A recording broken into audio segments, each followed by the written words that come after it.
ঘরে যাইতে কইছি না।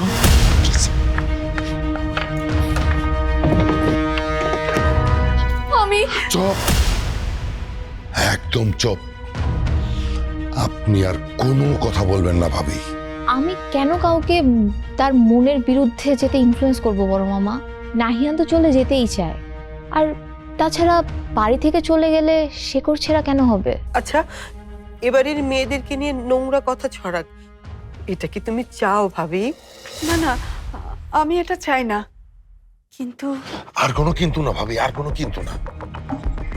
আল্লাহ মানের মান রাখতে বলছে, আপনিও রাখেন। কি হলো ভাবি, কিছু বলো ভাবি।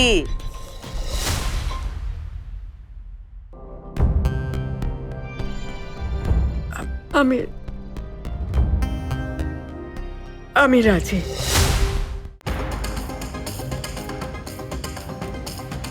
কবিরের লগে এই রকম নিষ্ঠুর আচরণ রে না পার, আমি তো মাইনা নিতে পারতেছি না। কেরে মাস্টার, তুমি পারতেছো?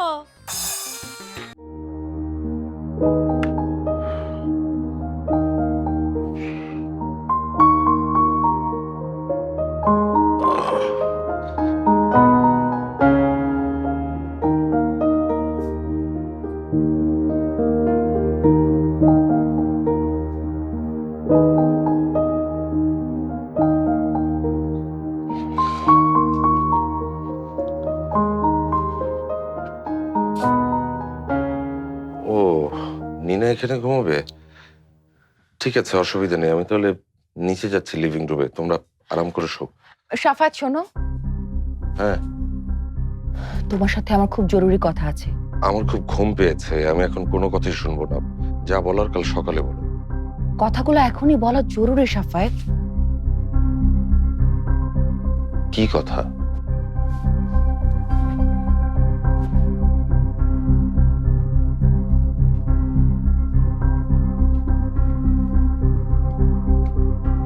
কাল সকালে আমরা এখান থেকে চলে যাচ্ছি।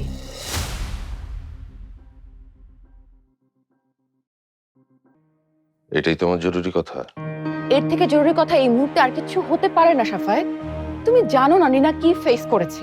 দেখো লুবনা, তুমি আজ সন্ধ্যাবেলাও আম্মাকে অপমান করেছো। সে বিষয়ে কিন্তু আমি একটি কথাও বলিনি। তার মানে এই না যে তোমার সবকিছুই আমি মেনে নেব। তাছাড়া নিনা তো এখানে বেশ এনজয় করছে, সো এখান থেকে কেউ কোথাও যাবে না। এ বিষয়ে আমি আর একটি কথাও শুনতে চাই না, কেমন?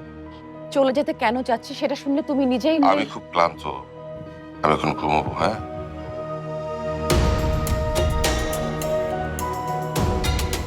Okay fine.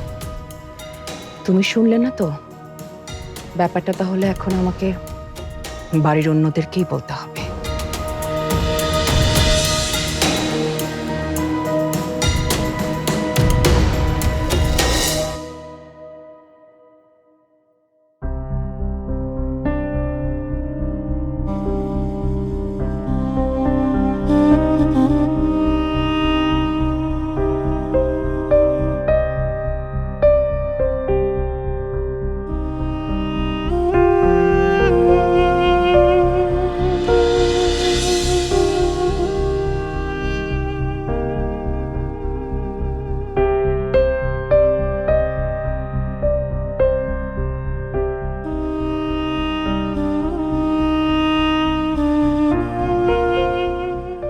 সবাই আমাদের জন্য অপেক্ষা করছে।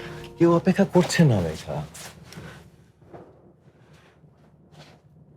তোমার এই চেনটাই তো হারিয়ে ফেলেছিলে। এক্সকিউজ মি,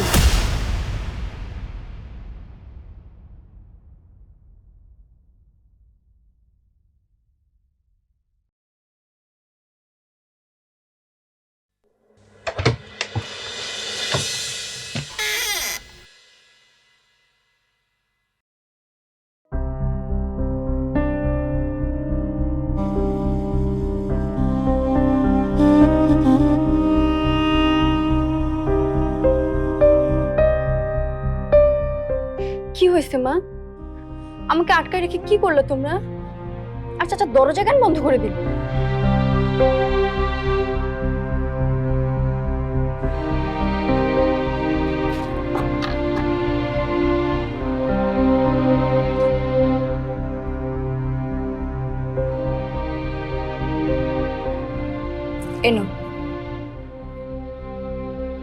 এঙ্গেজমেন্ট করতে বলছো, আমি করছি।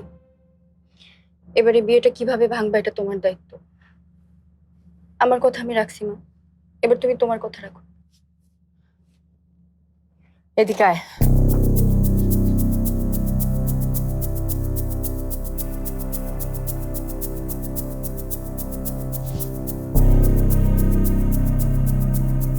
পাগল হয়েছো নাকি? আবার কেন পড়াইতেছে এগুলো আমাকে? কারণ 7 দিন পর তোর বিয়ে। কি?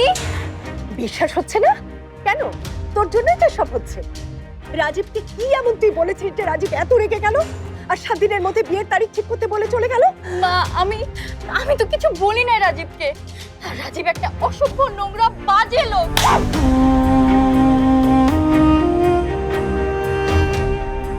বলেছিলাম তাতে দাঁত চিপে একটুকু সহ্য কর, বাকিটা আমি সামলে নেব। এইটুকু পারলি না করতে?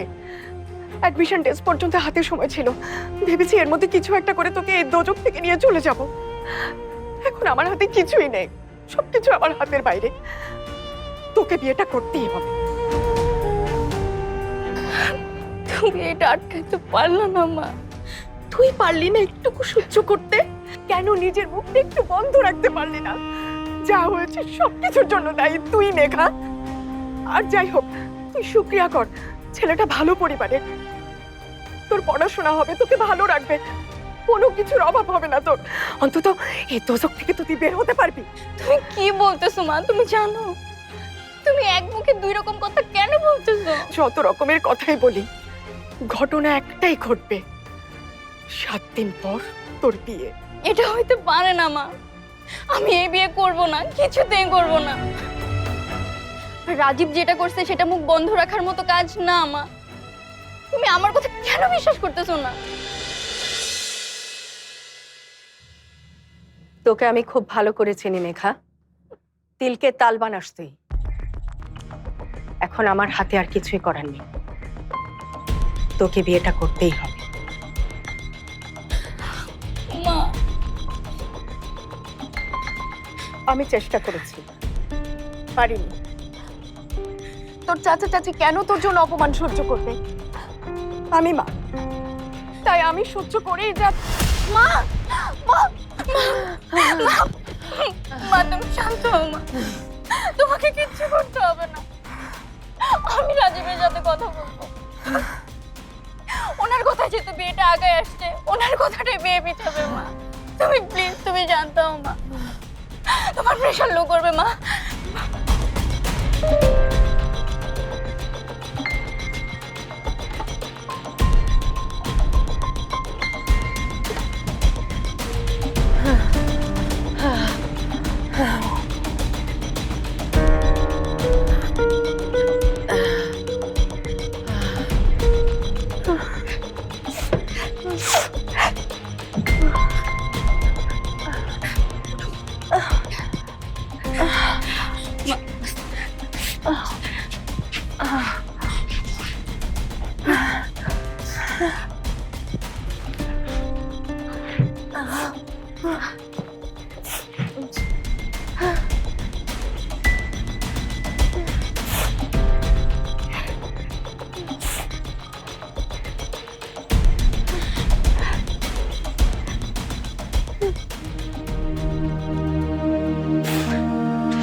হাই মেঘা, কি অবস্থা? ঘুমাই পড়ছিলা?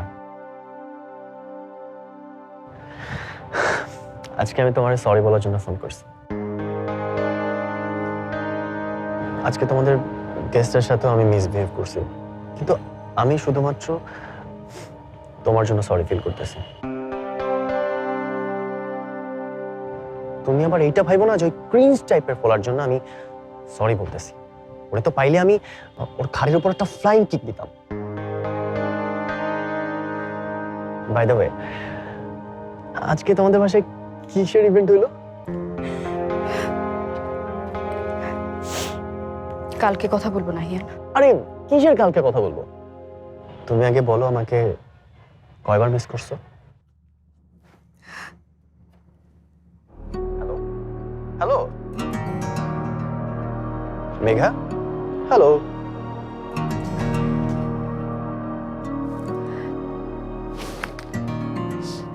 তোমাকে বললাম না নাহিয়ান কালকে তোমার সাথে কথা বলবো, এরপরেও তুমি কথা চালাই যাইতেছো। যখন তখন ফোন দিতেছো, বাসায় চলে আসতেছো। তোমার কি এতটুকু লজ্জা নাই?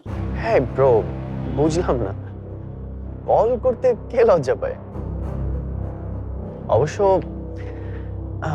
না বলে তোমার বাসা যাওয়াটা একটু বেশি বেশি হয়েছে, but this is me, deal with it. কালকে সকালে আবার যাব তোমাকে পিক করতে। পাগলামি করো না নাহিয়ান, আমার বাসায় প্রবলেম হয়। আর এসব আমিও পছন্দ করতেছি না। তোমাকে আমার বিরক্ত লাগতেছে। আই নো, মানে এই দেশের মেয়েদের একটা হ্যাবিট আছে, বয়ফ্রেন্ড যখন একটু প্যাম্পার করে বা একটু বিরক্ত করে তখন তারা এমন ভাব নেয় যে না ভাই প্লিজ আমাকে বিরক্ত করো না, আমি চাইতেছি না এসব, বাট মনে মনে ঠিকই এনজয় করে। আমি ফোন রাখতেছি নাহিয়ান, তুমি কালকে বাসার সামনে আসবে না, দ্যাটস ফাইনাল। ওকে ফাইন, তাহলে তুমি বলো কই আসবো। শোনো, কালকে আমরা দুজন একসাথে ব্রেকফাস্ট করতেছি, আর এইটা যদি না হয় তাহলে কিন্তু আমি আবার তোমার বাসায় চলে আসবো, দ্যাটস ফাইনাল। ওকে, একসাথে ব্রেকফাস্ট করলে তুমি বাসায় আসবে না? তুমি অন্য কোথাও দেখা করলে আমি তোমার বাসায় আসবো না। ঠিক আছে, কোচিং ক্যান্টিনে ব্রেকফাস্ট সকাল 9টা। মেয়েদের এত বুদ্ধি কেন? মানে দিস ইজ নট ফেয়ার। তাই বলে কোচিং ক্যান্টিনে ডেট করতে যাব? আমার জীবন ওলটপালট হয়ে গেছে নাহিয়ান, আমি আর তোমাকে ভাবতে চাই না। কালকে সকালে তোমার চ্যাপ্টার আমি আমার লাইফ থেকে ক্লোজ করে দেবো। না থাকবে তুমি, না থাকবে কোনো যন্ত্রণা।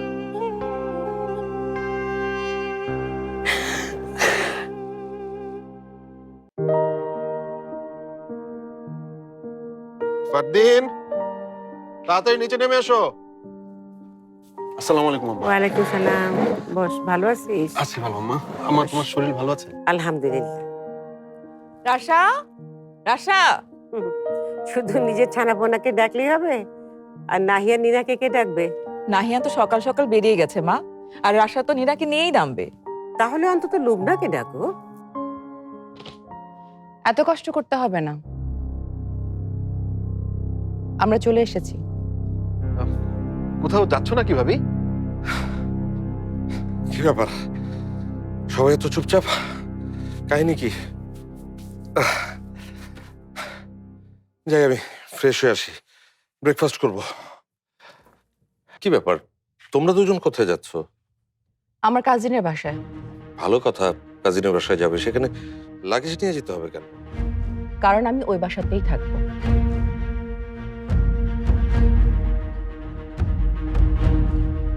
থাকার একটা ব্যবস্থা না করা পর্যন্ত নীনা আর নাহিয়ান আমার সঙ্গে ওখানেই থাকবে। নাহিয়ানকে এখনো জানানো হয়নি ও বাসায় নেই, ওকে ফোনে জানিয়ে দেব। আশ্চর্য লোকটা, কাল রাতে তো আমাদের দুজনের এ ব্যাপারে কথা হলো, তুমি কেন এখন সবার সামনে এরকম সিক্রেট করছো? এর মানে কি? কালকে রাতে যদি আমার পুরো কথাটা শুনতে, তাহলে এখন এই সিন ক্রিয়েট করার প্রয়োজন হতো না। এই বাসায় আমি আমার মেয়েকে নিয়ে একটা মুহূর্ত আর থাকবো না, লাউড অ্যান্ড ক্লিয়ার। আশ্চর্য লোকটা, তুমি কি?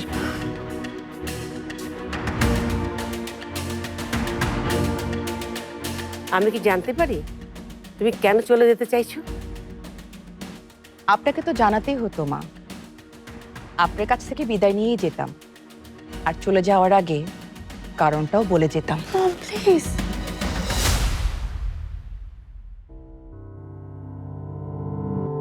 তুমি উপরে না দাদুর ঘরে গিয়ে বসো, যাও, আমি তোমাকে পরে ডেকে নিচ্ছি। Mom please do. এখানে বড়রা কথা বলবে, যাও নি না, গো।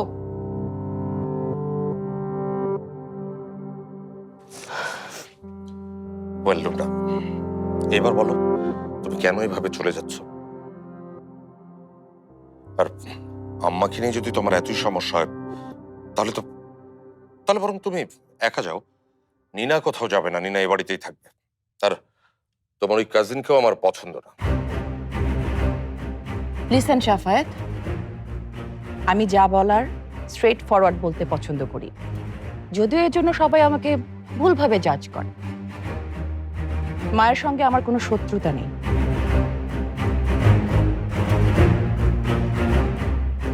আমি চলে যাচ্ছি নিনার জন্য, সো ওকে রেখে যাওয়ার প্রশ্নই আসে না।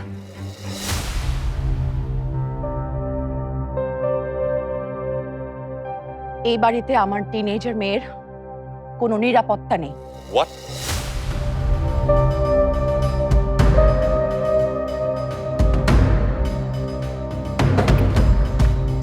কি? এটা কেমন কথা? আই নো কথাগুলো শুনতে তোমাদের খুবই খারাপ লাগছে, বাট যেটা সত্য সেটা সত্যই। ভাবি প্লিজ, অনেক হয়েছে। সেই তখন থেকে দেখছি আমাদের বাড়ির দোষারোপ করেই যাচ্ছে। তোমাদের বাড়িকে দোষারোপ না করে তাহলে সরাসরি তোমার ছেলেকে দোষটা দেই।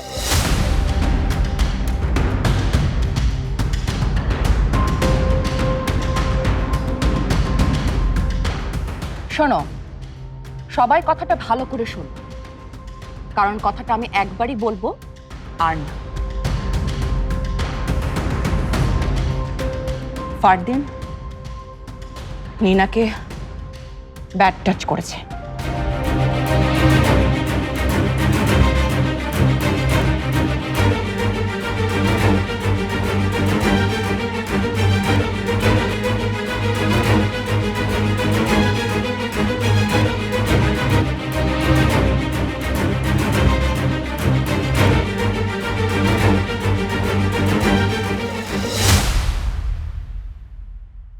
তাহলে তো একটা ডিল করাই যায়। আমি যা যা বলবো তুমি সবকিছু নিজের মধ্যে চেঞ্জ করে ফেলবা। I promise. ঠিক আছে, তাহলে তুমি কথা দিচ্ছ তুমি নিজেকে চেঞ্জ করতে না পারলে তুমি আমাকে আর বিরক্ত করবে না। কথা দিলাম। তোর ভাবির সঙ্গে ভদ্রভাবে কথা বল। আমি তো ভাবির সাথে ভদ্রভাবেই কথা বলছি। আমার ছেলের বিরুদ্ধে এত বড় একটা অভিযোগ, আমি ভাবির মুখের কথা বিশ্বাস করব না, কারণ আমি আমার ছেলেকে ভালো করে চিনি। শুধু এই কারণে আজ ফারদিনের এত বড় অধঃপতন। জীবনে প্রথমবার নিজের মধ্যে একটা জোশ ফিল করতেছে, নিজেকে বদলানো। সেটা তুমি থামাই দিবা কেন? আমি আগে নিজেকে চেঞ্জ করব, এরপর তোমার সব কথা শুনবো। ওকে তোর সঙ্গে খারাপ কিছু করেছে যার জন্য তুই ভয় পাচ্ছিস? যদি করে থাকে তাহলে আমি ওকে শাস্তি দেব, কিন্তু তার আগে তো তোর কাছ থেকে আমার জানতে হবে কি করেছে বল।